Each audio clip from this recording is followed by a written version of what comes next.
Dear colleagues, ladies and gentlemen, I waited already because I knew that the traffic was not as nice this morning as we would like it, but I think we should start now, not to have a too big delay. Insofern, ich wechsle jetzt. So let me now change languages and welcome you very warmly to our first meeting in the new year in Brussels. I would wish you all a happy and successful 2020. Today we have a point that I'd like to deal with straight away, and perhaps I'll go back to English to do that, just to be polite to our colleagues to the UK. It is almost certainly the last time of our British members, and they will be here the last time at the cult meeting. And I would like to say a big thank you to all of you for your hard work, for your commitment. And some of you, like Julie Ward, have been members of Cult Committee for many years. Others are a bit newer, just from the beginning of this legislative period, or just one legislative period. But I'm sure that for all of you, it's a strange day and indeed a strange few weeks now at the end of this legislative time for you here in the European Parliament. I'm personally very sad to see you go, and I'm delighted that we have had the chance to work together over the past few months and years. Your passion, your education and culture, on education and culture, your commitment to the European project and your hard work will be sorely missed.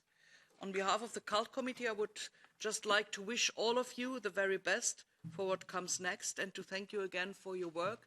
And perhaps there are other opportunities in a, however it looks like, new arrangement of cooperation between Great Britain and the European Union, so that we perhaps meet in other roles, in other functions in the future. And thank you very much for working together. I would have pleased to say stay, but the decision was taken differently.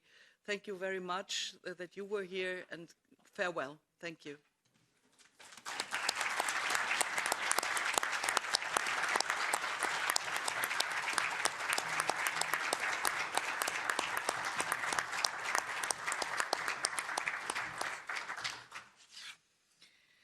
So, sofern es keine Right. So if you have no objections, we could then adopt the draft agenda as it stands, or does anyone have any objections? I don't see any. Then we have the draft minutes from our committee meeting on the 4th of December. You have that in your files. Does anyone have any comments to make? I don't see any requests for the floor. Then I would suggest that, as usual, we consider the minutes to have been adopted so long as no objections are raised in the course of this meeting. That brings in to point 3 on interpretation. We have interpretation today in the following languages: French, German, Italian, English, Greek, Spanish, Czech, Hungarian, Latvian, Polish, Slovenian, Bulgarian, Romanian, and Croatian. I think we've covered all the members present. I see someone asking for the floor. Laurence, please. Yes, Madam Chair. I just wanted to add a few words to your introduction so as to present a new member for the Renew Group, Ms. Monica Semenu, who will be deputy representative here in the Culture Committee and who is today in the Employment Committee as a full member. I just wanted to welcome her and introduce her to all the members of our committee. Ja, vielen Dank. Many thanks for that. Very welcome to our committee. Good cooperation in the next years. Thank you. Vielen Dank. You have the floor. Yeah, Julie. Thank you. Thank you for your kind words, Sabine. I don't want to respond because it's a very emotional moment for all of us, and we're here because we care, really. And I think the people who don't care are not in the room, you know, and they were never in the room when they needed to be. What I really wanted to say is that I brought a young cultural leader here with me this week, and I just wanted to welcome him also, because it's young people who are the future, and young cultural leaders are really, really important. So I just want to welcome Matthew Wild, who's job shadowing me for 2 days. He's sitting at the back, and so Matthew, the future is your generation, but I'm sure that his interest in European affairs and his youth and his incredible drive and energy will make sure that future young people in the UK are still connected. So he's part of the CLAW Leadership Programme, which is a groundbreaking British programme for young leaders in the cultural sector and in social affairs. Thank you. So thank you very much, Judy, also for bringing young people here to our committee, because it's, I think, important also for British young leaders and British young people to stay in contact with the European Union, so that we can bridge the gap that is broken up by the Brexit. Thank you very much for being here and engaging in Europe. So I would like to come back to the web streaming. Ich möchte daran erinnern, dass Let me remind you that this meeting is going to be web streamed. And I don't think I need to remind you then we need to behave accordingly then. Sorry, I'm getting a bit ahead of myself. For 2019, conclusion of the coordinators meetings of December 4th, 2019. I should remind you that these were sent to you on December 6th, and they can be considered to have been officially approved, since by the December 9th deadline, no objections had been raised. Then, this brings us to the next agenda item, which is a draft position on approval of the budget for the European Commission. This will, and then after that, we will go on to another point on discharge for the Translation Center. I'd like to thank all of you for the excellent cooperation and well-structured work that we have had, from the shadow rapporteurs, but from all members who submitted amendments. And I'd like to go straight to the vote on this point. You all have your voting cards with you, I hope. And technically, everything seems to be up and running. So let's begin with the Discharge 2018 General Budget of the EU. Okay. Dann, So, paragraph Amendment 1. Who is in favor? Who's against? Refused. Number 2. For, against, abstaining. Approved. 4 has been withdrawn. That brings us to 5. In favor? Opposed? Abstaining? Approved. Amendment 6. 3 and 19 have been withdrawn then. Who is in favor? Who's opposed? Who's abstaining? Approved. 7 in favor? Opposed? Abstaining? Falls. 8 in favor? Opposed? Abstaining? Adopted. 9 in favor? Abstaining? Approved. 10 has been withdrawn. 11 in favor? Opposed? Abstaining? Falls. 12 in favor? Opposed? Abstaining? Adopted. 13 in favor? Opposed? Abstaining? Adopted. 14 in favor? Opposed? Abstaining? Adopted. 15 in favor? Opposed? Abstaining? Approved. 16 in favor? Opposed? Abstaining? Falls. 17 in 2 parts. The first part, in favor? Opposed? Abstaining? Adopted. Second part, for? Against? Abstaining? Adopted. 18 with oral amendment. In favor? Opposed? Abstaining? Adopted. 20 in favor? Opposed? Abstaining? Adopted. This brings us to the final vote with a roll call. Has everyone got their voting cards? I open the voting. Has everyone voted? I close the vote. Mit großer Mehrheit. With a large majority, approved. 24-3-1. Let's go on to the next vote. This is the discharge of the Translation Center. Here we have compromise 1. Who's in favor? Opposed? Abstaining? Adopted. Amendment 4. In favor? Opposed? Abstaining? Adopted. 5. In favor? Opposed? Abstaining? Adopted. 6. In favor? Opposed? Abstaining? Falls. 7. In favor? Against? Abstaining?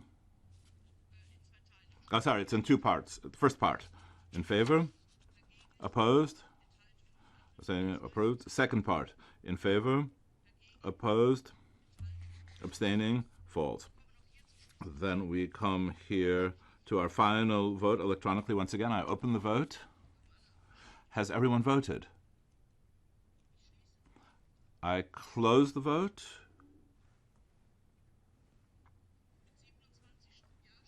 27 in favor, 1 abstaining, 0 opposed. With a very large majority, this has been adopted. Then let me thank you, and we'll come to the next agenda item. Just one moment.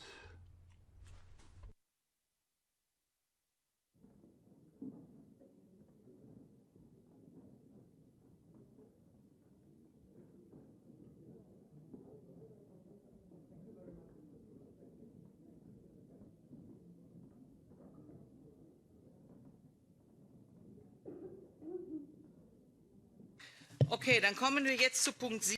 So this brings us to point 7 on a position concerning the strategic innovation agenda of the European Innovation and Technology Institute to encourage innovation talent and European innovative capacity. Here the rapporteur is Judith Bunting.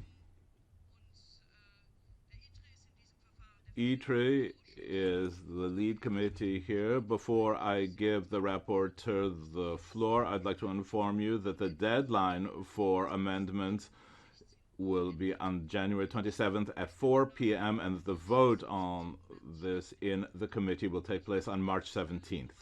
Let me give Ms. Bunting the floor.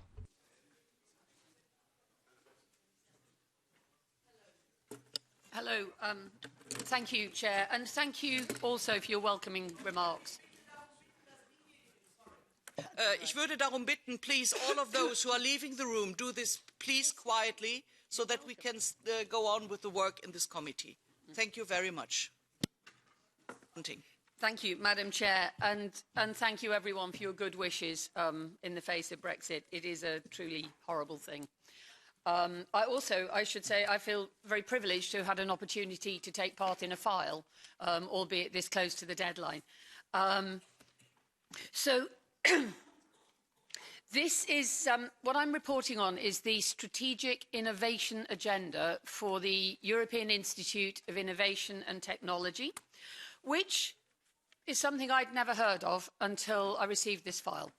And the reason I mention this is that aside from my passionate support for education, which is the reason I'm on the Cult Committee, I've also been a science journalist for 30 years. So it concerned me when I realised that this fabulous institution existed and I'd never heard of it. So forgive me, I have asked around various colleagues in Cult and in my own delegation, and many MEPs do not know much about EIT, so I am going to indulge and take a couple of minutes to talk about the institution before I talk about the legislation.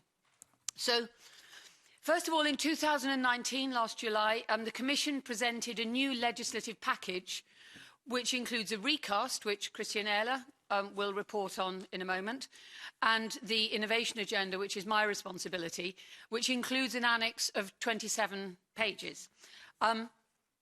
This package sets out the agenda and the budget for the next 7 years, and we, as a committee, give the EIT, the Parliament gives the EIT, €3 billion to work with. And these euros are spent all across Europe to support education, to support research, and to support business. And this is what makes the EIT so interesting, that it is not a pure academic institution. It is an institution designed and with the express intention of promoting sustainable growth across the EU, and this is commercial growth. So the idea is that if we can encourage innovation, and if we can get the climate right for good technical innovation, if we have the education that supports that, and if we have the business leaders who know how to then commercialise new ideas and new services, then we can create jobs. We can create, from jobs you get taxes, from successful businesses you get taxes, and so we get services, and we have a sustainable economy. And there are many things built into this set of legislation which will extend the reach of the EIT, we hope, beyond the central players and the core businesses. And you'll hear more about that from Christian, but I will also be talking about that. So, why have we not heard about the EIT? It is not because it's a good organisation. I was very concerned, potentially, about the quality of the research. But what I've learned from the consultation and the briefings that I've received is that the EIT has done some excellent work, and they have a good website. But we do need to focus on marketing, which, again, I will come to in a moment, because MEPs, at least, should have heard of this, and we should know what the EIT is doing in our areas, for our businesses, for our education, and for the European sustainable growth. The institution is not set out like a normal university. There is no big central campus where all the research happens and all the education takes place. There is an administrative centre, but from there is a network, a web of different institutions and businesses who collaborate. And this is how they managed to spread across all of Europe. So, the EIT at the moment covers 8 areas. I think of them as departments, but they are called Knowledge Innovation Communities, which is KRCs or KICs. That's the Eurospeak for them. But you can think of them as university departments, and they cover areas where the Commission and MEPs in the past have considered that there were potential societal problems. So they focus on health, on climate, on digital, on food, on manufacturing, on travel, urban travel, on raw materials, and guess what? That's 7. There is another one, and I can never remember all 8. Please go to the website and look them up.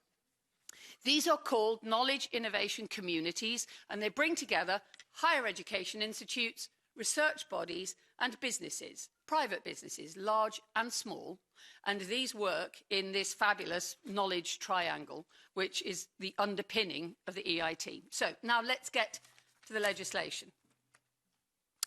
The innovation agenda is a short document, but it includes an annex of 27 pages, which is excellent. And one of the things that I have tried to do is to bring a degree of the annex and the explanatory and the detail, the information from the annex into the legislation. I proposed a total of 95 amendments, which sounds like a lot for an opinion, but I promise you it's really not. I've been very focused in what I've done here. So first of all, in the annex, I brought forward legal elements from the annex. It is clear, it is focused, and some of this information needs to be laid out in the legislative agenda itself. These amendments concern the general and specific objectives of the EIT, the priorities for the knowledge and innovation communities across all 8 areas, the launch of a new KIC, which, you'll love this, is in the cultural and creative industries. I will come back to that. The budget and cooperation with other programmes. The EIT is funded by Horizon, and within that, we have the EIC, we have innovation funding. There are many breakdowns of Horizon Europe and Horizon 2020, as was, and the EIT cooperates with all of these. Within the legislation and the annex as it stood, there is a lot of discussion of entrepreneurial education, and this is very good and very necessary. One of the reasons there's so much of it, though, is because there was an audit a few years ago that said there wasn't enough within the EIT. And as ever happens in these situations, I think the Commission has gone slightly too far. The pendulum has swung slightly too far in the business direction. I do not want to remove any of those intentions, but I did want to put back science and technical education. If you don't have technical education and good technical ideas, then you have no business to develop. Even if you're looking at services, which is where the climate kick focuses, you need scientific understanding to promote those. My amendments also concern ambition. I want to be sure you cannot take over the world if you're not ambitious. And I'm speaking lightly there, but I've already attended one briefing from the Research Service that has said that we are so far behind in Europe on energy storage that we might as well pack up and go home. China has the lead there. We should be focusing our energies elsewhere. We don't want this advice to come to us for any other area of commercial and scientific development, so we need ambition, and you will find a layer of ambition through my amendments. I mentioned earlier that none of us have heard of EIT, or very few of us, so I'm supporting their marketing and communications budget.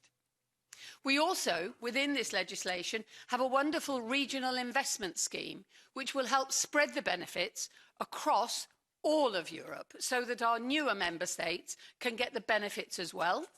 And I support that, my amendments support that. And I've also inserted a few amendments to guarantee some gender balance and gender mainstreaming, which, as we all know, is pretty critical at the moment. There is a big call for further transparency within the operation of the EIT and all of the KICs.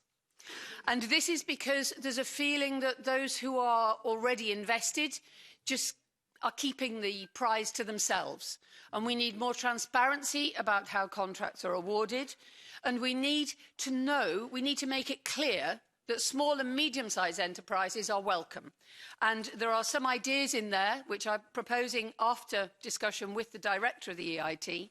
And these will help promote the involvement of SMEs and make it practical and affordable for small companies to join in. Finally, we have the new proposed KIC, which supports and will be driven by the creative industries.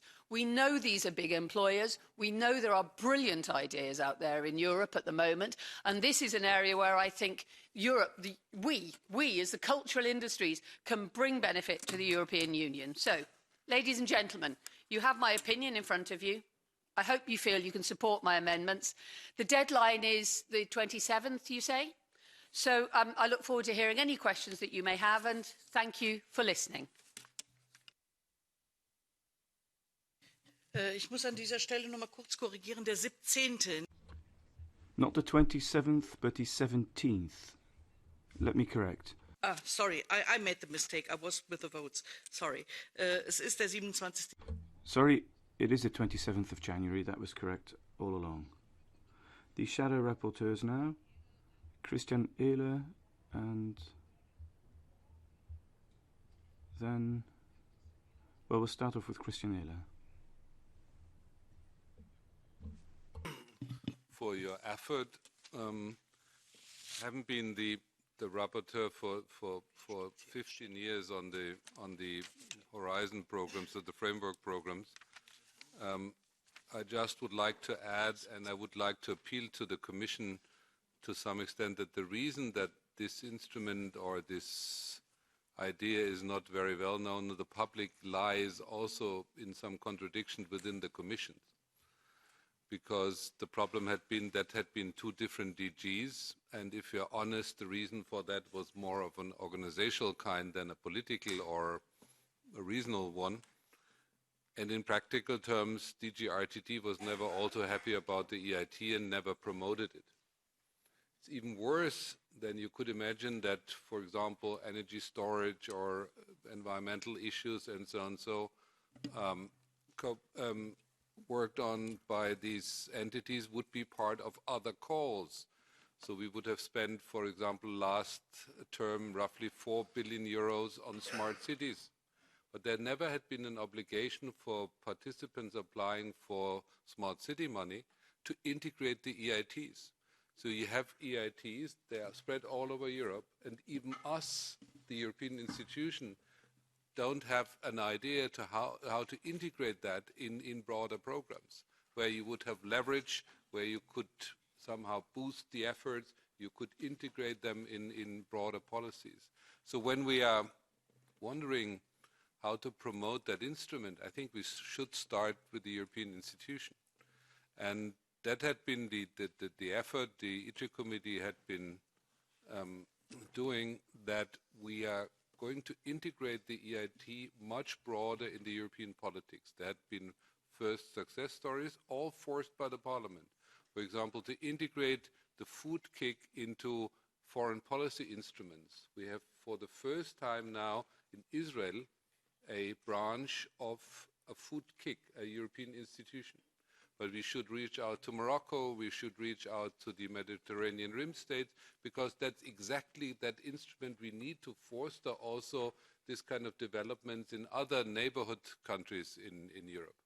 So I think the general problem, and what we should work on, is to have a deeper integration of the EIT in all European funding schemes. And then this instrument would be much better known, and then there would be much leverage far beyond the discussion about budget and the institution itself. But I highlight what the rapporteur had been doing. I think it's exactly the right direction, and although I'm a little bit of a split by nature, being the rapporteur in the ITRE and the rapporteur for the opinion in the CULT committee, I think it shows in the right direction.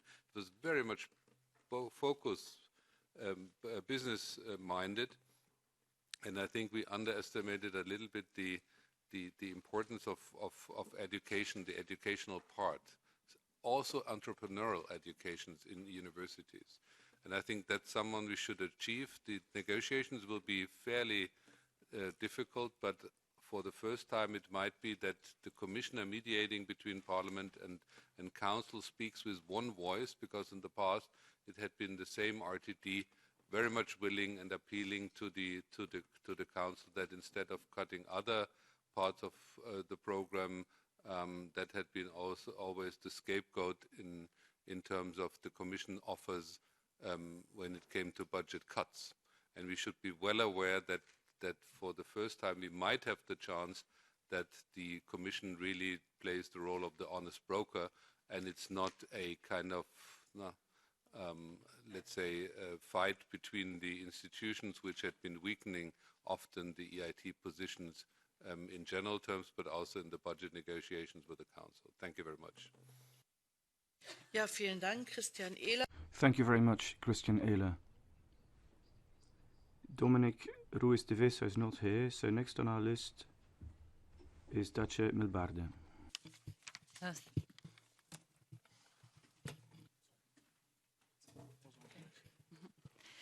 Thank you, Madam Chair. I would first like to thank Rapporteur Ms. Bunting for the important work she has done in attempting to approve the relevant file. The sheer amount of amendments introduced, nearly 100, speak for themselves. I especially welcome that the rapporteur has given more prominence to the planned kick for culture and creative industries. This sector, in my view, has a high growth potential with many quality local initiatives that need to be supported. We need to spur innovation within these industries and also make sure that the operating creators, operating innovators are equipped with better entrepreneurial skills and are able to capitalize on their knowledge, on their know-how. Regarding regional innovation scheme, we would like the eligibility to be better targeted. As you know, the moderate and modest innovators list includes not only Eastern EU and smaller member states, but also some big countries like Spain and Italy. That means that around 40% of the EU's researchers, innovators, and technology workers come from those eligible countries. We have to keep in mind that the funding for the scheme is already scarce and limited. Thus, I would like to call for the eligibility to be based on Horizon Europe's widening countries list. In addition, a slight budget increase in terms of percentage for the regional innovation scheme is not only affordable, but necessary in order to address the geographical balance problem. Regarding collocation centres, and when we're striving for geographical balance, I don't see why there cannot be more than 10 co-collocation centres making up each KIC. And as for the KICs themselves, it would be an EIT's objective to make KICs strive for financial stability. In this context, we believe KICs should develop and implement revenue-creating strategies. To integrate these priorities, I will be suggesting a number of amendments. However, I am certain we will find a common language as rapporteur, and I look forward to fruitful discussions ahead. Thank you. Ja, vielen Dank. Thank you very much. I can't see any shadows from the other groups here, so let me then open the floor to other members. Would anyone like to take the floor on this? No? In that case, could I turn to the Commission? The Commission, would you like to take the floor? Schön. Thank you very much, and thank you for all the very positive comments. The Commission welcomes very much the comments made by MP Bunting and the comments given by the other MEPs. We see we welcome the emphasis that it's being put on the education and training, and of course, as it has been mentioned, the focus is very much on entrepreneurial education, but of course the other aspects are also taken into account. But we need to make sure that this is also given a very prominent role, since it's the best action to deal with this. We have to also always bear in mind the autonomy of the KICs, which means that while they will be obviously pushed to ensure that they will have more SMEs on board and they will be having these activities, they need to always have their actions steered in order to ensure that they are able to reach this financial sustainability that also has been pointed out as very essential. We welcome very much the support to the new KIC on culture and creative industries. It's very important for the Commission, and it's something that we look forward to work on this. The only issue we would like to raise is that in the amendments, the date proposed was for 2028, and we would like to signal that this would be outside the scope of the present framework program. So that would mean that it would have to be before the end of the framework program. Also, we would like to ensure that there's coherence with the legislative proposals, and that, of course, the objectives which are marked are within the common understanding which was reached on March in 27 on Horizon Europe. So basically, from the Commission side, we are very happy to hear these responses from there. Thank you very much. Da keine weiteren Wortmeldungen. There are no further requests for the floor, so I suggest that we move on to the next item on our agenda. This is Christian Ehler, who's a rapporteur, and it's looking at the recast of the EIT. So I'll give the floor to Christian Ehler. Overall, I welcome the Commission's proposal. Nevertheless, I think it lacks details and legal clarity, and that a recast may have not been the best avenue to follow. Hence, I suggested a series of amendments focusing particularly on providing greater legal clarity and certainly to the regulation. The main points of the draft are, first of all, securing the funding of the EIT with a budget of 4% of the overall budget of Horizon Europe, as adopted by the European Parliament. Secondly, ensuring the establishment of a cultural and creative industries KIC as a main priority of the EIT for the period 2021 to 2027 by ensuring in particular sufficient funding for its establishment without jeopardizing the financial sustainability of the existing KICs. Although I have to admit that we can just blindly back everything which is there.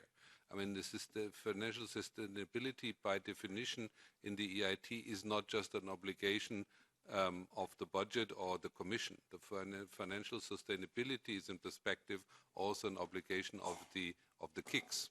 So we should be careful that we are not blindly backing up everything, but in principle terms, we shouldn't jeopardize the existing KICs. The rapporteur would like to stress in particular that all the efforts and resources should be dedicated to the setup of the CCI KIC before considering the launch of a second new KIC after 2025.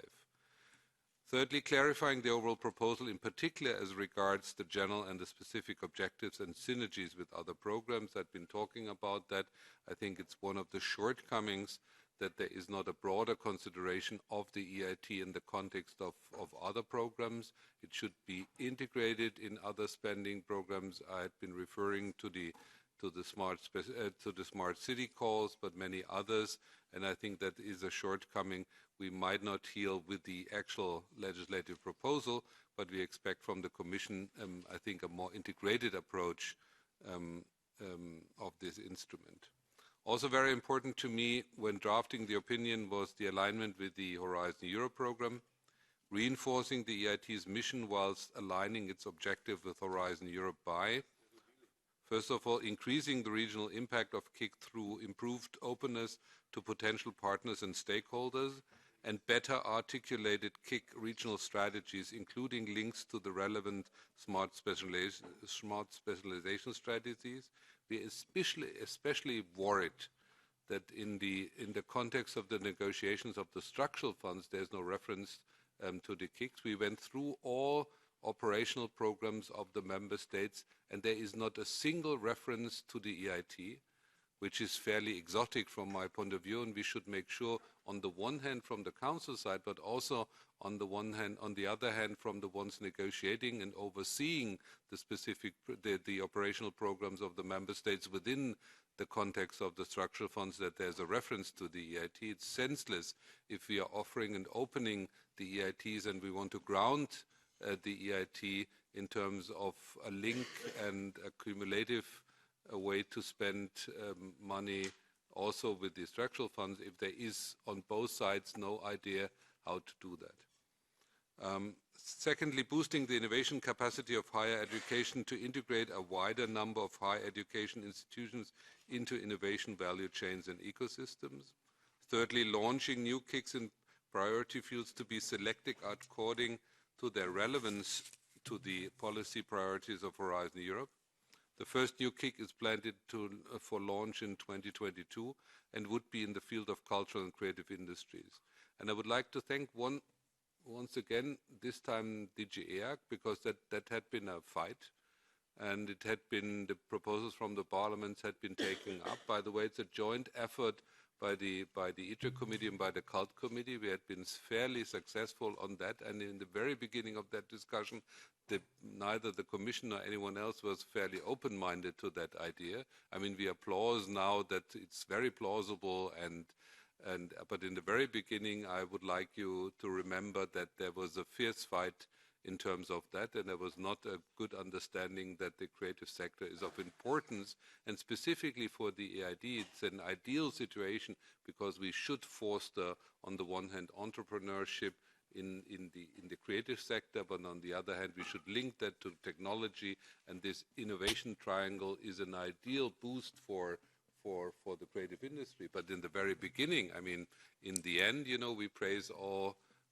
that is such an obvious decision, but we shouldn't forget that there was a fierce fight about that, and it had been the Parliament pushing in that direction. Then it was the EI and then it was DG EAC taking it up. DG RTD was fairly skeptical and never actually backing that proposal.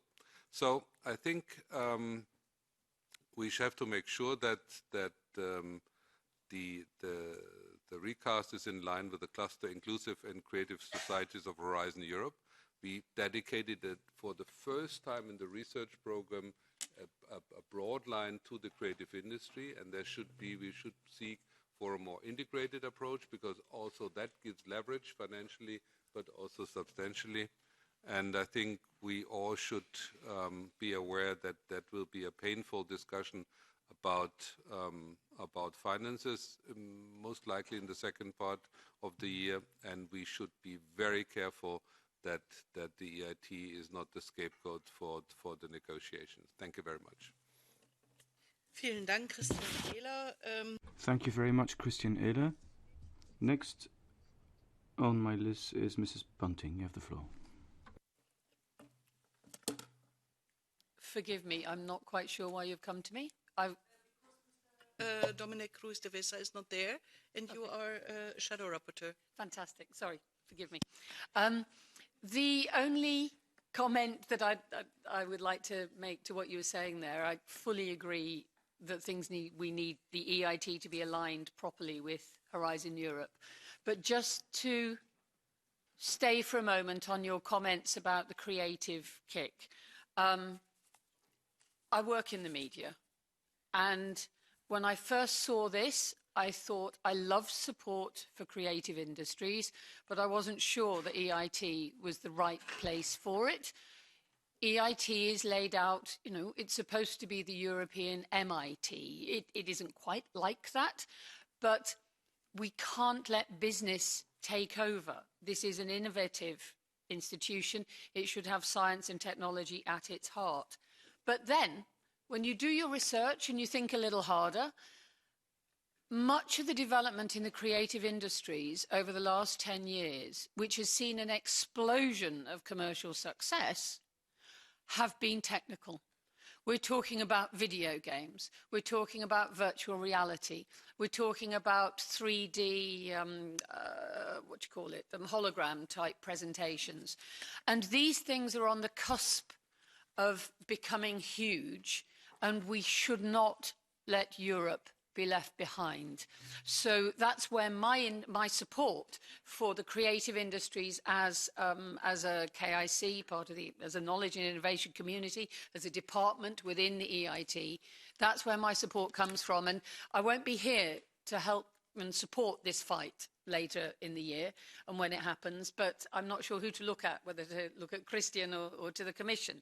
But please don't forget, when you're having these debates, that the people who will be the naysayers will probably be the ones worrying about science and technology. So you just hit them back with a lot of creative science and technology. Other than that, thank you, Christian. It's a pleasure to shadow you. The next is Mrs. Melbade. The floor is yours. Thank you, Chair. I would like to thank Rapporteur Mr. Ehler for his constructive approach in drafting this report. I would like to start with the most important aspect for me and arguably this committee, and I risk to repeat myself, but as the establishment of the culture and creative industries KIC is of vital importance to enable the new talents to emerge. And I'm pleased to see that the rapporteur highlighted this as one of the top 3 points in his report. As mentioned previously, however, KIC should strive towards financial stability, and as such, in this recast, we should more clearly require the EIT to help KICs in their transition to such arrangements. Moreover, if a KIC delivers inadequate results, there must be room for corrective measures. I agree with the rapporteur that EIT and KICs should be integrated into the EU structural funds, in better planning of EU structural funds. Regarding EIT coordinated education activities, the Institute should not only aim at supporting higher education institutions to integrate better in innovation value chains, but should also provide specific guidance, expertise and coaching to participating higher education institutions. Within this context, learning entrepreneurial skills are as important as innovation know-how. Still, the rapporteur has already highlighted the key priorities, and hence I believe we will have an amicable working environment in our future works on this file. Thank you. Vielen Dank. Thank you. Before I give the floor to the Commission, I would like to make a couple of points myself. I very much welcome the fact... Oh, I do apologise.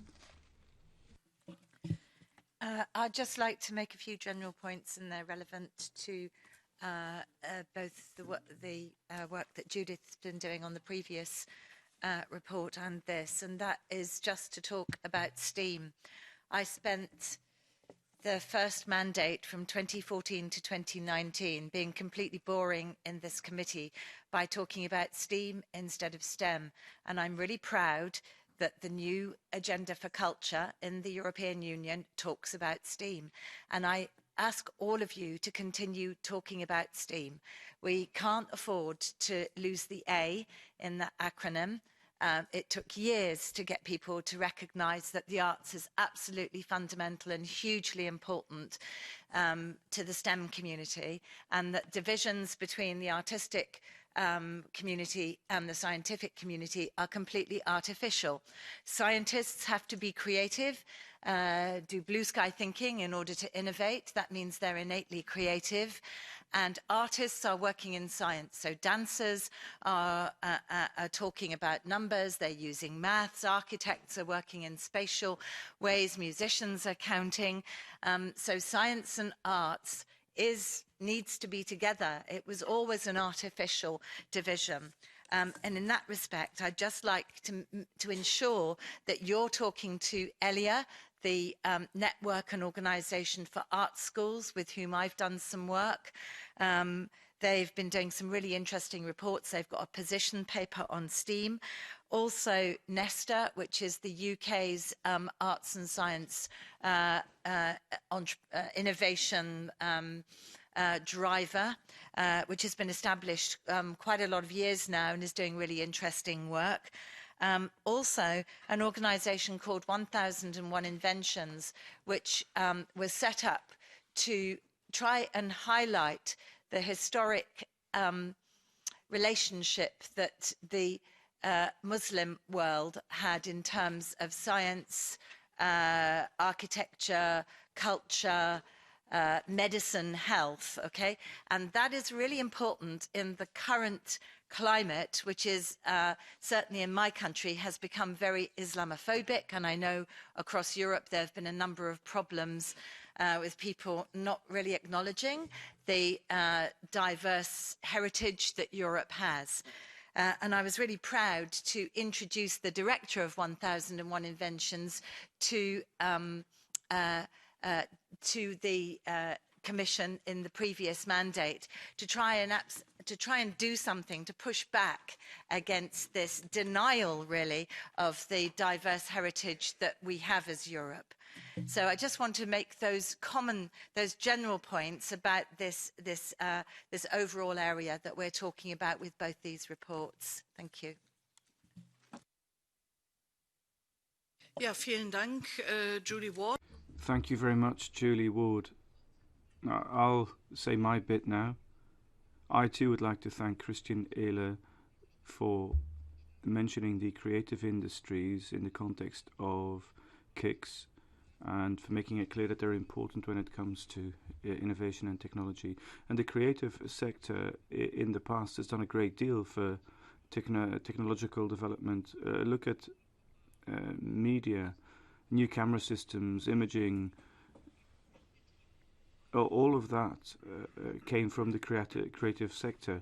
They were the driving force behind that. But there are other areas too. For example, artificial intelligence.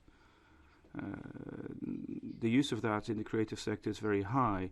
Many people are not aware of this, but if you take a closer look at that particular area, then it's quite frightening even to see to what extent artificial intelligence has made its way into the creative sectors, with all of the consequences that brings with it even. But I think it's important to put the focus on creativity and to establish that link to technological developments and to see those links across various disciplines. And it's not just about having a separate kick with creative industries, it's also about having creative industries permeate all sectors and all kicks if possible. And if we have innovative projects and if there's a creative dimension to them, then I think we all stand to benefit. And that's what Julie Ward was saying, not just STEAM, and this committee too has always wanted that A there.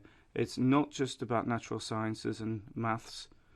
There are creative aspects to all of this, and the arts and artistic works are important too, and they have a very innovative dimension, and we just need to be aware of that. And I think we need to promote the fact that creative industries are taken into account. It's not just about technology, and if you look at universities that offer both sides of the equation, that also have a very strong creative side, then you see that those universities provide very different outputs from the universities that only concentrate on natural sciences, mathematics, and pure science. And I think that's important, the fact that we take that into account under the EIT. But I'll now give the floor to the Commission. Thank you very much. And I must say that from the Commission side, we absolutely very much welcome this positive response on the CCI kick. It's clear that for us, we will make sure that the A is kept in the STEAM, and through this creative industries kick, this is one of the ways of aiming at this, and of course ensuring that there's going to be enough coordination with even existing kicks to make sure that this is filtering through. We also very much welcome the positive response to increasing the innovation and entrepreneurial capacities of the higher education institutions. This is also seen as something very important, and this new action will very much strive in this direction. As well, we are very positive about the opening aspect of the KICs, the fact that they have to have more transparency. This is something the Commission has pushed very much, and hopefully through this regulation as well as through the SIA, this is something that will be further pursued, and especially through the Regional Innovation Scheme. Importance of alignment with Horizon Europe program, absolutely. The only issue we see is that we have to make sure that the EIT regulation is still principle-based, while all the details remain in the SIA. So we have to strike the balance of some details regarding, for example, the new CCI being included as such in the regulation, since we were striving from the Commission side to make it time neutral. Therefore, all the specific details would go in the SIA. Regarding the increased budget of 4%, the Commission takes note of this. Of course, the Commission has put forward a specific budget, but this is something that we had already included a 25% increase compared to Horizon 2020, but we understand that the Parliament wants to increase to 4% of the Horizon Europe budget. But all in all, we welcome very much the positive outcome. Thank you. Ja, vielen Dank. Many thanks. That brings us to the next agenda item. Oh, no, sorry. The deadline is also January 27th at noon, and then on the 17th of February, we'll be voting on this as well, and probably on the 20th. Oh, no, I'm sorry. I'm in the wrong place, says the chair. On the 27th of April. And we should probably be able to vote on it on the 17th of March, however. So there should be no problem. We'll see when this comes on a future agenda, but in any case, the amendment deadline is the 27th. And let's go on to point 8, examination of an opinion on the European Semester for Economic Policy Coordination. Here we're talking about employment policy and social or labor aspects in the yearly growth report for 2020. Dear colleagues, you'll remember perhaps that the coordinators decided that our committee should have an opinion on this initiative report from EMPL on the European semester. This report should go to the Council early in 2020. The most important priorities for the Parliament are employment and social affairs.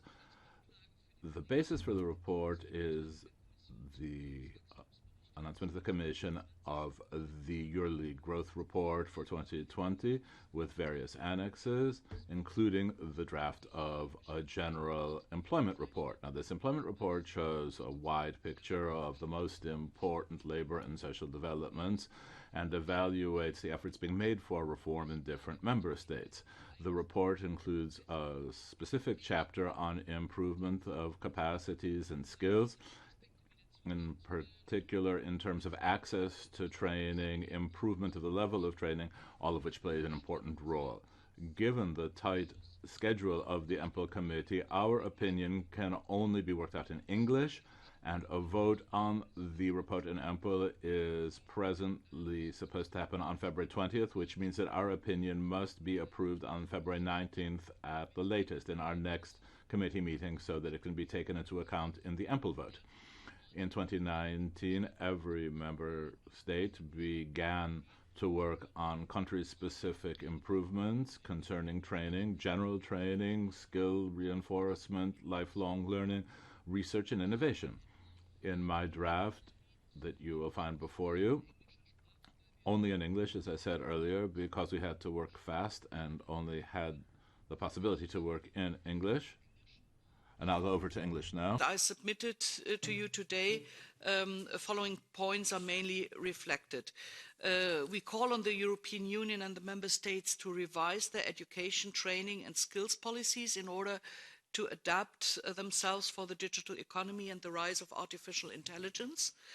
In one point, we highlight that social and economic disadvantage is frequently a predictor of weak educational outcomes, so we should insist on properly funded quality education.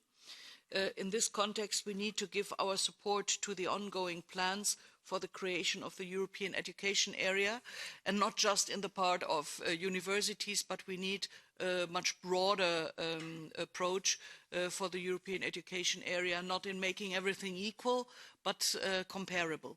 I think that's important that we get in the end comparable results of education structures. One of the elements on how to combat the inequalities is to support early childhood education and care. I think that's a key element, especially for those children with fewer opportunities relating to their social background and other points. It's important that we have, via an early childhood education, the chance for these young children to get a proper entrance into the school and education system. In order to balance the unemployment rate of young people, we are stressing the importance of entrepreneurship education, which would motivate young people to set up their business. So not just the classical school education, but also bringing out some creativity tools and skills so that they can find out, and entrepreneurial skills, find out what they can do when they don't get a job as a hired person, but also for self-employment and other ways. Member states should foster cooperation between education institutions and business in order to address the skills mismatches. I don't want that school is just reflecting what businesses need, but if they don't reflect what business need, I think that's also not the best way to do. So we need a balance in this point, so that you have the general skills that are and knowledge that is educated and given to children by the school systems, but also matching the needs we have on the labor market. We should also focus on a better quality and efficiency of education and training system. This also concerns the disadvantaged groups, including migrants, and we support the citizenship education in schools as a pillar of developing the European democracy. I think that's also a very important point. And we have to take care on what's going on in the early school leaving sector, because that is also a big point of unemployment in many countries. If you see that we have still in some countries more than further more than 10% of early school leaving. I think that's a number we should not accept in future. There is something we have to work on. That was already an aim in the Lisbon agenda, knowing that this is already done since years. We are still having a big mountain of work beforehand, and so we have before us. So I think we should bring up these points in the report, but I'm very open also to your additional comments. You know that in such opinions we are limited with the words and we have. So I'm really looking forward to get additions also from your side, and also I will make some additions to the report. Thank you very much.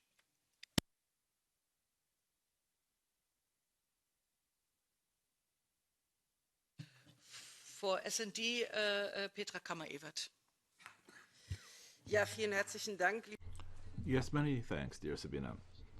First of all, I need to present the excuses of our shadow rapporteur, Lara Votis, because she had to present her report at the same time in another committee. She couldn't be here, but she gave me a couple of important points to share with you, which I'm happily doing.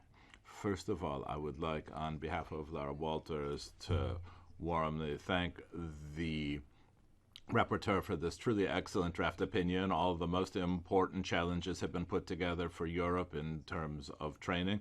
She's also very happy that the subjects such as the role for training in including all social groups in an overall structure has been included. Integration and guarantee that our training system and our labor market in a time of digitalization and other societal challenges be properly prepared for is of great importance here. Against this background, Laura Walters has two further points that she'd like to put into amendments to have them reflected there. On one hand, to see how member states can be encouraged to make the necessary investments in training and how important it would be. We'll hear this afternoon as well when we hear a presentation of the present PISA study, where we're seeing that, in fact, practically all European member states basically are on the descending part of the curve. There are a couple of exceptions, which are a happy thing, like Portugal, but for almost everyone else, this is a specific challenge to be met, and we as a parliament need to put more pressure on member states. Secondly, also to ask a question and to reflect the issue here, how can we guarantee that training, and in particular professional training, find its proper place in the Green Deal? We're having all sorts of consultations about this, but at the end of the day, people and their knowledge, their skills, their abilities are the things we have to look after here to make sure that green ambitions can, in fact, made fact, and to have all of these innovations brought into play. For that, we will need properly trained and retrained young people. Laura Walters is very pleased with the cooperation with the rapporteur, but of course also with all shadow rapporteurs on this point. Thank you all very much. Thank you, Petra Kammer-Evert. The next will be Jill Bart, please. Thank you, Madam Chair. I welcome the report and would like to applaud its concise format. I agree that quality education and training is paramount in preparation for the potential upcoming wave of automation and digitalization. Similarly, the report correctly identifies a number of other related problems currently facing the job market. They mentioned skills mismatches, inadequate levels of education, often due to socioeconomic background, as well as lack of cooperation between higher education institutions and businesses. Furthermore, I completely agree that we need a lot more motivated teachers. However, in this regard, we can't forget about the gender balance, so that we get more male teachers, which in a number of member states are vastly underrepresented. Regarding education and employment, we need to acknowledge that vast differences exist between member states and perhaps more importantly within member states. Education and attainment levels as well as employment statistics vary greatly if we compare rural areas and remote regions to cities. Similarly, when analyzing the unemployment levels, we see that youth unemployment levels are still very high. And while the debate is usually between being employed or not, underemployment and precarious employment should be addressed more clearly. The so-called gig economy, whose workers are driving us around and delivering our food, needs to be treated with greater scrutiny too, as studies have shown a number of them would choose to be permanently employed in other jobs if they had choice. Meanwhile, in relation to the upcoming wave of automation, we need to stress that there are a number of groups, besides those of disadvantaged background, that need to be trained.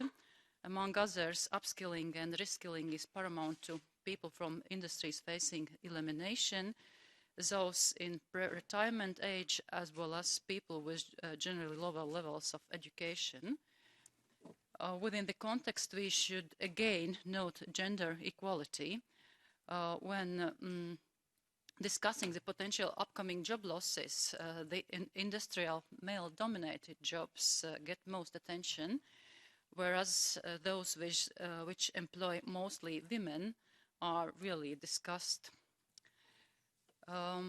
As for the skills themselves, I think we should add that not only digital skills are required, but also skills for the digital era. Those include creative and critical thinking skills, media literacy, and a number of other so-called soft skills, including the ability to work under changing environment and emotional intelligence. So I believe that with the above-mentioned additions, the report would become more comprehensive, and I look forward to constructive work ahead. Thank you. Thank you very much. The next is Monica Semedo, our new member for Renew, and she will take over also the responsibility for Renew as Shadow Rapporteur. Vielen Dank, Frau Vorsitzende, für das Wort. Also ich werde Many thanks. I'll also speak German, Madam Chair. As a newly elected Renew member, I have been in the Culture Committee since just before Christmas, and I'm very happy to become part of this team and this cooperation, and I was just chosen as Shadow Rapporteur on this opinion yesterday. And I've made myself familiar with this issue, but given how little time there has been, I would not have any amendments put forward right now. That will happen soon. I was very pleased that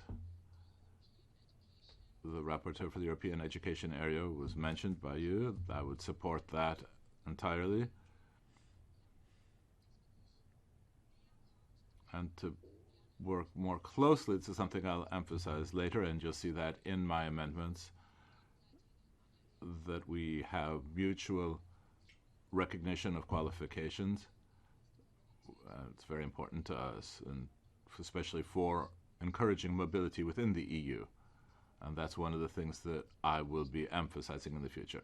But I'll come back to that in our later cooperation. Many thanks. For the Greens, there's no one here. Then I can open the floor to other members. Would anyone like to take the floor? Yes, please. Thank you very much. Very, very interesting points.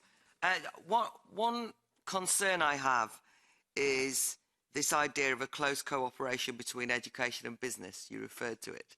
Because there is a tendency that business turns to schools and talks to them as though they're job training schemes. And there is a danger of a lack of autonomy in that context for educators when they're constantly looking over their shoulder at the job market. I actually feel this particularly pertains in relation to the arts world. And although in a previous discussion we've talked about the cultural industries and so on and so forth, it does seem to me that the arts are particularly vulnerable to the accusation from some people that they're irrelevant and useless. People here, I know, will want to defend the arts for their own sake. But when I look at what's happening in the UK, in many instances, the arts are being dropped from the curricula on the basis that they're not the kind of subjects that will help people get jobs. So I'm just wary of that instrumentalised approach. And then my just second query, really, is the idea of schools as key pillars of developing European democracy. There is always a danger, of course, when we ask that of schools, of asking them to deliver propaganda. So maybe you would just comment on that, because there is a danger. Obviously, there is a kind of sitting at, you know, whose version of democracy, is that a European-wide demand? And I simply say that because I think political education is something that needs to be very sensitively handled, and I wouldn't want to see anybody demanding that a particular brand of politics is promoted in schools, and I'm just querying it. Also ich glaube, dass in diesem Well, I think that in this report there is no form of propaganda being encouraged nor yet influenced by firms in schools, but that schools should not just be totally closing themselves into an ivory tower, completely divorced for any reality, and the idea of democratic participation be encouraged in schools. That means general training and education in school, and there are certainly different ways in which this can be dealt with in detail, but the basic principles of democracy need to be a completely untouchable principle in all European countries. The rule of law, various structures and values that need to be presented as shared things in the European Union. And schools need also to transmit that message in a relevant way without any form of political interference. I think I've also said that it was very important to me that schools deal, of course, with the needs of the labor markets and the skills which are needed there, that this be taken into account, but not only that. There need to be general, basic forms of knowledge transmitted, and there has to be a sensible and good mixture. I don't think it's a bad thing if schools have contact with firms. We've had very positive experiences with that in Germany, precisely for young people for whom it is difficult to move from schools into jobs, to give them professional training because they need to be able to be prepared for internships or apprenticeships, to have contact with firms.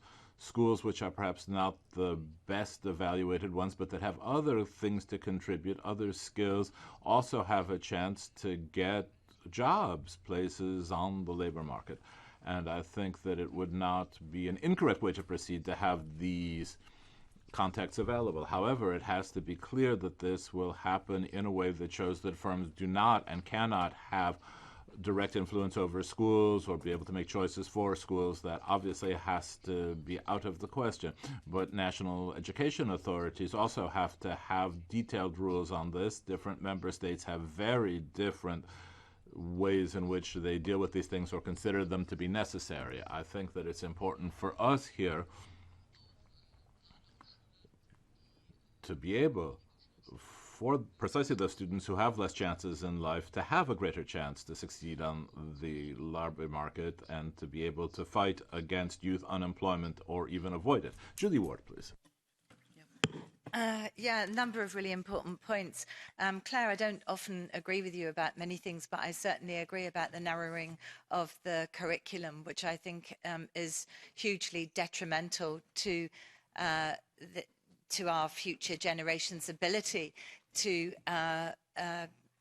be independent-minded, to be questioning, to be curious, to solve problems, to be collaborative.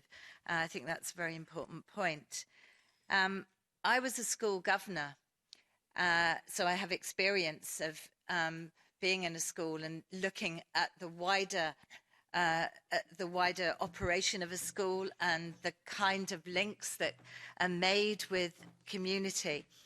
And I think it's really important that all schools have this broad, inclusive approach to reaching out. And businesses also include social enterprise.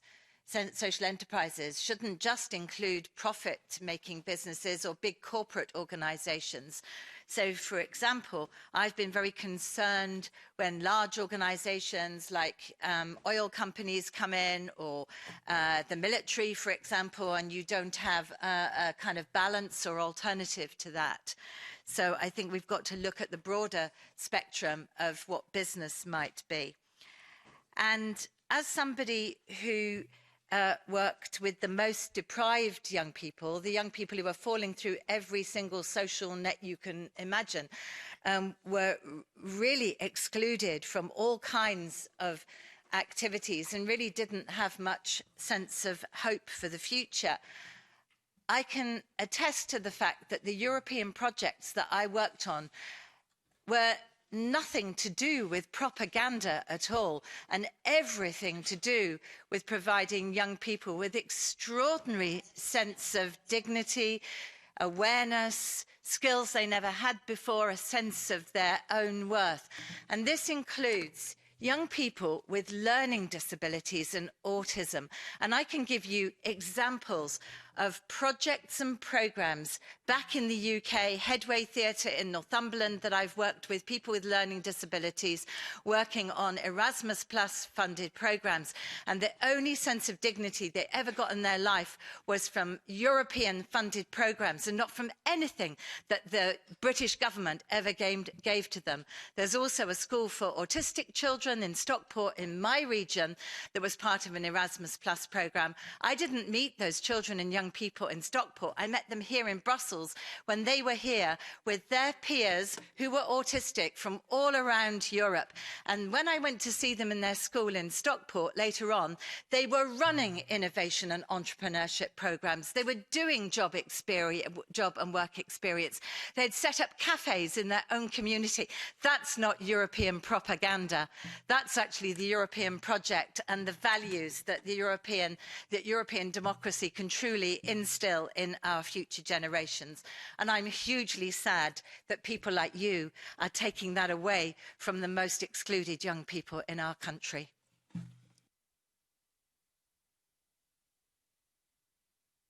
Mrs. Fox, I want to remind you we are not making a British discussion here today. We have to discuss on the file and not on British politics. Please, Mrs. Fox, but stick on the report. I agree, and I did when I spoke, to be fair. I'm not going to respond to that comment. I wanted to clarify on the democracy point, that was all. Of course, I understand the importance of teaching democracy and the importance of young people understanding democracy. I wasn't making a snipe. I was actually, importantly, I think, referring to the fact that with the teaching of democracy, there's lots of arguments about democracy. We can at least accede in this place that there isn't one view of what democracy or how democracy will be played out. Some people think Brexit is democratic, some people don't. I'm just making that point. So I'm simply making the point that what can seem like quite a harmless thing to say, which is that the teaching of citizenship and democracy in schools in different nation states can be interpreted in different ways. And I was saying that, and I think it's important, that often education in schools, and I've been a teacher for many years working with the most deprived students despite other snipes.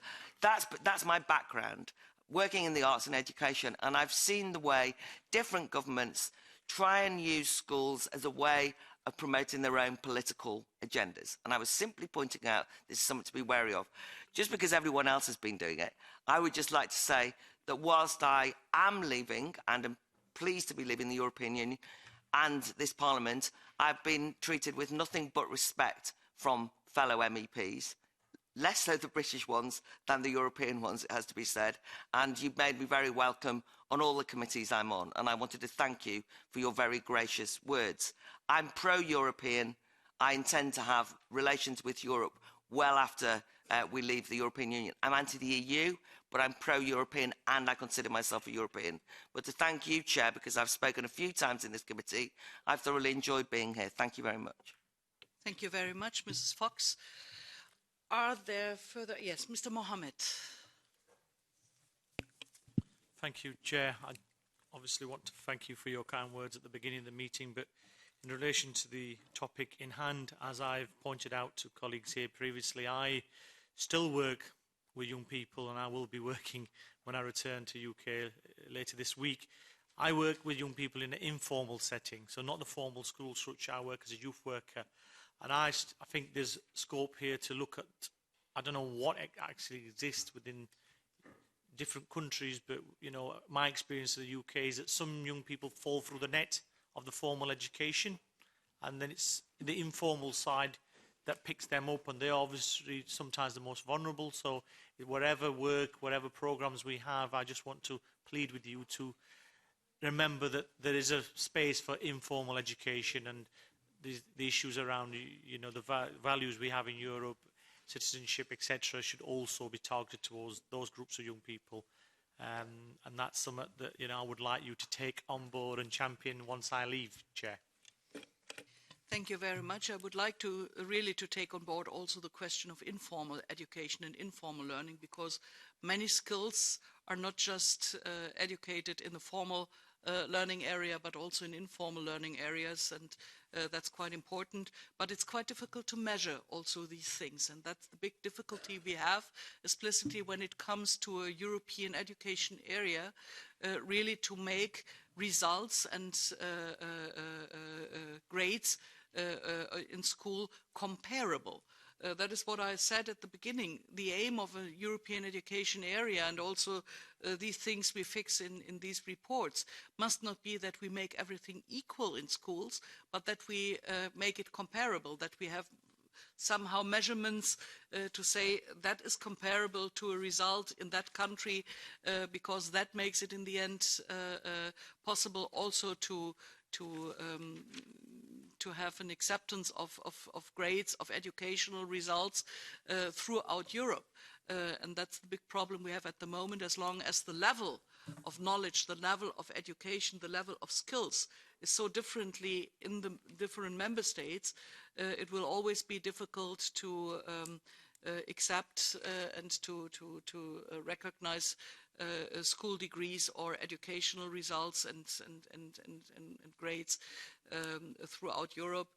We had this discussion when it came to special educations ich mach's mal auf Deutsch, zu bestimmten So to certain forms of professional training, and to have mutual recognition of those credentials. That was an incredibly long and difficult country, because different countries considered that was going to be the end of civilization, because there are too many different forms of training and recognition, and in schools, in formal education, that will be even harder. And if we want a European education area, and not only universities where it's already hard enough, but at lower levels of education as well, and we want to really have these things be comparable and recognized. So it'll be very difficult.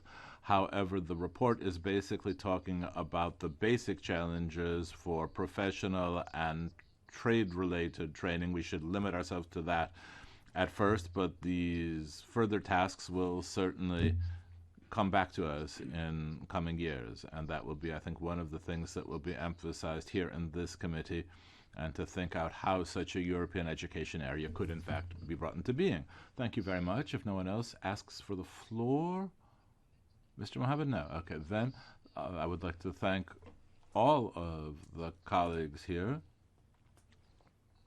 Oh, sorry, the Commission, please. Did you have something else to say? Very sorry.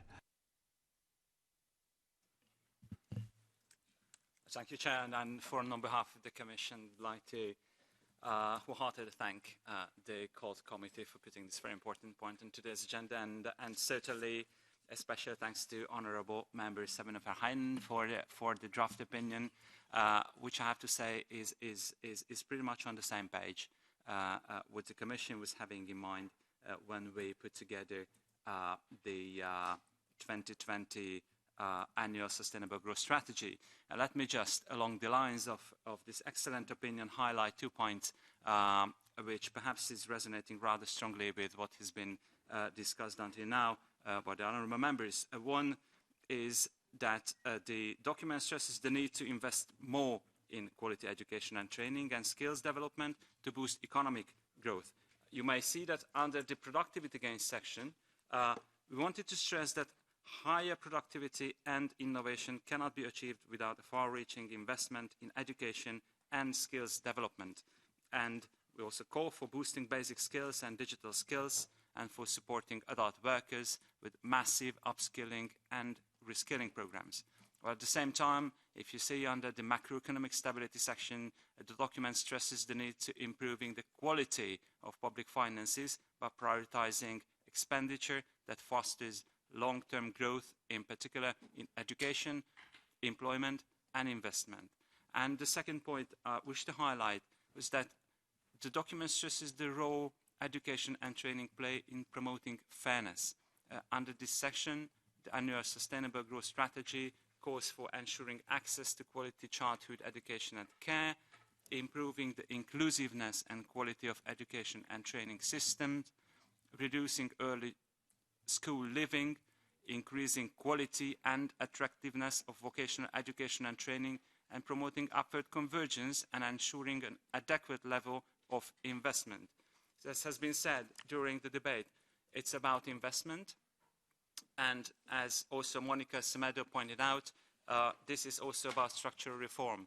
Of course, the Commission is having powerful tools to promote both investment and structural reforms at member state level, and I would like to take this opportunity to wholeheartedly thank the European Parliament for pushing the substantial increase of the Erasmus budget for the next long-term EU budget. And as you know, Commission President von der Leyen has subscribed to this push, so this is what we represent in the negotiations with Council and Parliament. And going forward, when it comes to structural reforms, of course you will have ample amount of opportunity to discuss next steps with my Commissioner, who I understand is attending your structural dialogue in a month's time. But you will see that the Commission is not coming empty-handed. We're also planning ahead with a communication on the European education area, in which we'll do our best to take up all those points which are set out in this draft opinion. Thank you. Thank you very much. So I will close the public meeting now, and I would like, yes, first I would like to remind you that the deadline for amendments will be the 27th of January at 12 o'clock, and please only in English, because we have to work in English on this file due to the time schedule we have. So thank you very much, and I would like to ask everyone who is not authorized to stay here in a meeting in camera to leave the room now, and very quickly, please, and quiet.